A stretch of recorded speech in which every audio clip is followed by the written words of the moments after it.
हो दादा. हा बोला. कुठे गेलात? अरे बोला काय आलं? आज मी ना लसूण घेतल्याशिवाय राहणार अरे नाही. काय करतोय पण? हे पैसे आज जेवढे पाहिजेत पैसे घ्या, मला लसूण पाहिजे. पहिले पैसे साईडला ठेव, हा. लसूण दाखव. पण असं झालं तरी काय लसूण लसूण बोलतोय? अरे खूप ऐकलंय लसूणचे काय फायदे आहेत, एवढं बेनिफिट आहे यार. कोलेस्ट्रॉल वगैरे कमी होतं, सगळं काही. नेमकं आहे काय, एवढं काय जादू केलं यार?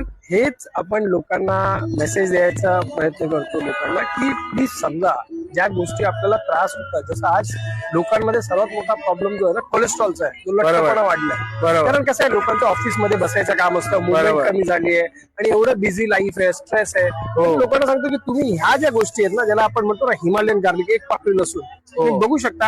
हा आता आपल्याकडे अवेलेबल आहे, जो हार्टसाठी, ब्रेनसाठी, गुडघ्यांसाठी, त्याच्यानंतर कोलेस्ट्रॉल साठी, जे तुम्हाला शुगर आणि बीपीचा प्रॉब्लेम, त्या सगळ्यांसाठी जर एकमेव फळ जो हिमालयन गार्लिक, एक पाकळी लसूण अवेलेबल आहे, तर तो घ्या आणि त्याचा युज करा. पण हा असा कसा लसूण आहे? हा बाय नेचरच असा येतो ना. ओके. आज तर फरक आहे. लोकांना असं वाटतं की आपण घरी लसूण खातो आणि हा सेम असेल, असं नाहीये.